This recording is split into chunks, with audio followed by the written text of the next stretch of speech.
Bonjour à toutes et à tous et bienvenue dans le programme DataNote, les mondes de la data. Aujourd'hui, on va s'intéresser à la data pour la santé et la recherche scientifique. Quelle importance? Tout d'abord, un impact sur les diagnostics et les traitements. L'idée, c'est d'avoir une amélioration de la prévision des diagnostics grâce à l'analyse de données massives, avec l'imagerie médicale, les tests génétiques, etc. Avoir une personnalisation des traitements selon le profil du patient, donc une médecine de précision, et avoir un suivi en temps réel des patients à travers des dispositifs connectés, moniteurs cardiaques, glucomètres intelligents, etc. En termes d'avancées scientifiques grâce aux données, une accélération des découvertes médicales via l'analyse de grandes bases de données, faire des études épidémiologiques basées sur des millions de cas pour comprendre l'évolution des maladies, et la recherche biomédicale renforcée par les données génétiques et biologiques. Quelques exemples d'innovations majeures pour le Covid-19, une modélisation de la propagation du virus et l'accélération du développement des vaccins. En termes d'IA pour la radiologie, la détection précoce de cancer par intelligence artificielle analysant les images médicales. Pour la médecine génomique, les thérapies ciblées contre certains cancers en analysant les mutations génétiques. Quel écosystème des données médicales et scientifiques? Il y a les acteurs principaux, donc les hôpitaux et les cliniques, la collecte de données cliniques et administratives, les laboratoires de recherche, la production de données expérimentales, biologiques, chimiques et pharmacologiques, les centres de recherche médicaux, études cliniques, essais thérapeutiques, les agences sanitaires, donc pour la surveillance épidémiologique et la collecte de données de santé publique avec l'OMS, et l'industrie pharmaceutique, les données issues des essais cliniques et du suivi des médicaments. Quelques typologies des données, les données cliniques, les dossiers médico-électroniques, les DME, les résultats d'analyse, l'imagerie médicale. Il y a les données biologiques, les résultats des tests de laboratoire, le séquençage d'ADN et d'ARN. Les données épidémiologiques, les statistiques de santé publique, les registres des maladies, le suivi des épidémies.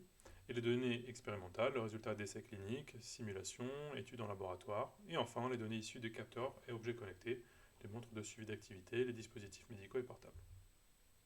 Quels sont les enjeux spécifiques à la santé et à la recherche?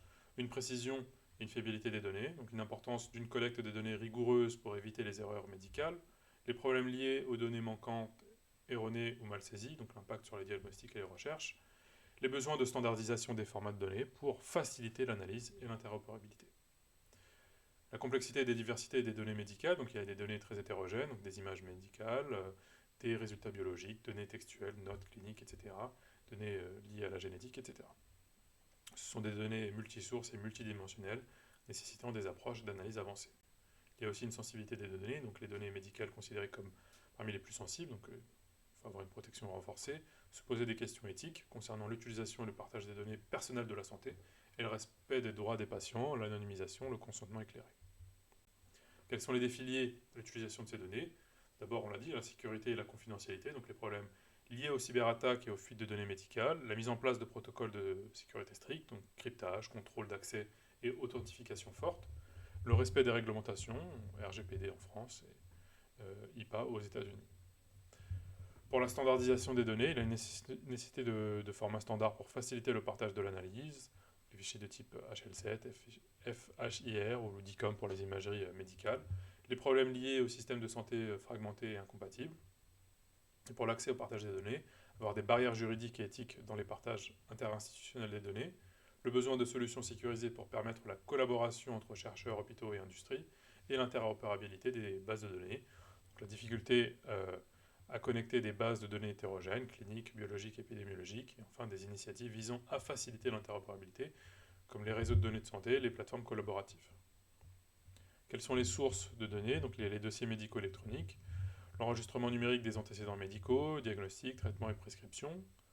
Ça va faciliter la gestion des soins et améliorer la coordination entre professionnels de santé, médecins, infirmiers et pharmaciens. Et ça permet une vue d'ensemble du parcours médical du patient. Ce sont des données exploitables pour la recherche clinique et les études épidémiologiques.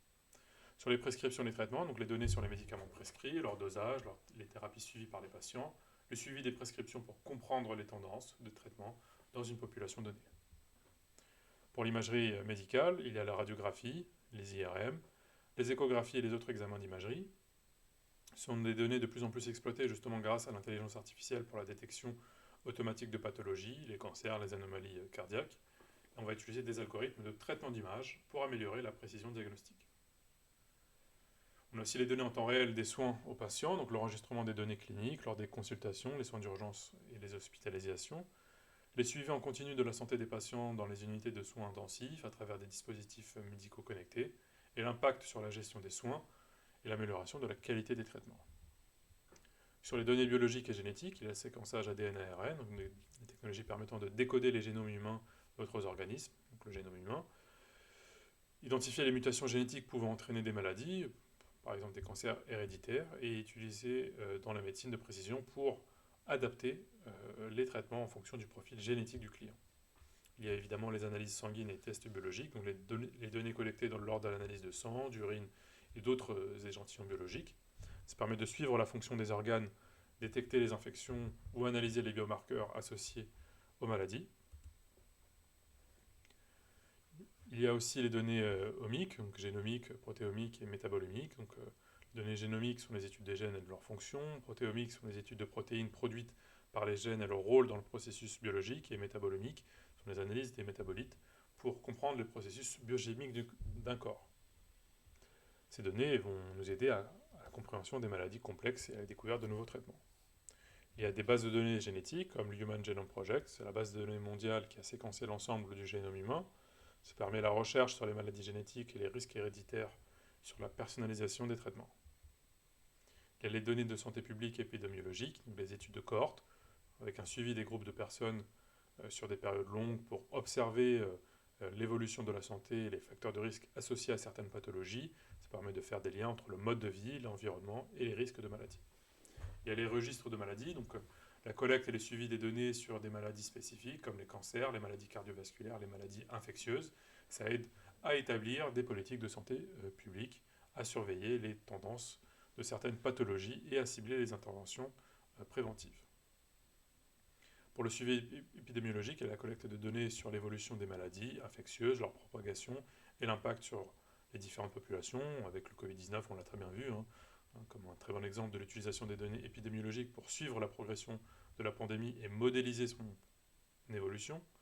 On va modéliser la propagation de les épidémies et identifier des foyers de contamination pour pouvoir planifier des réponses sanitaires. Justement pour le Covid, on a utilisé des données pour prédire la propagation du virus, la demande en soins de santé et les impacts socio-économiques. On a utilisé des outils basés sur des données épidémiologiques et aider justement à la prise de décision en termes de santé publique. Sur les données issues des objets connectés, il y a des dispositifs de suivi santé, donc les montres connectées, les trackers d'activité, les appareils de surveillance de la glycémie et les tensiomètres intelligents.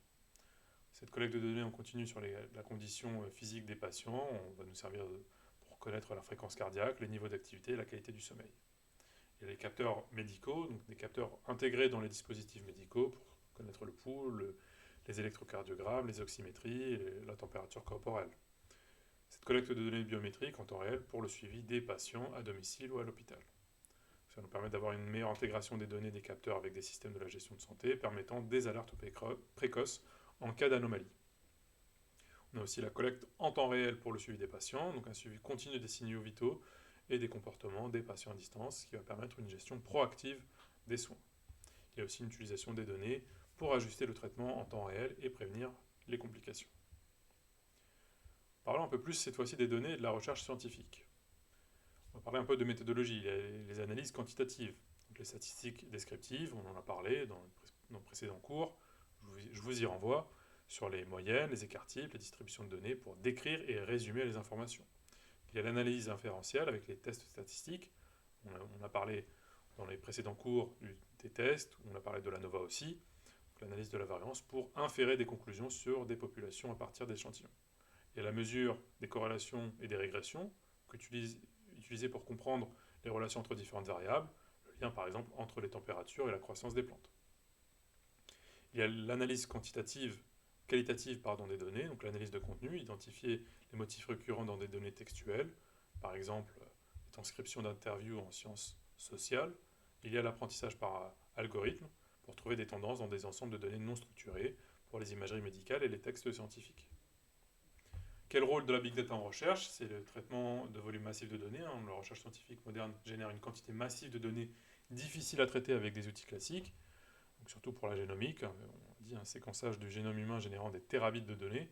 Pour la climatologie, c'est une modélisation climatique utilisant des milliards de points de données sur des périodes longues. Les technologies associées sont le cloud computing, la base de données distribuée avec Hadoop ou Spark, et les technologies de stockage à grande échelle.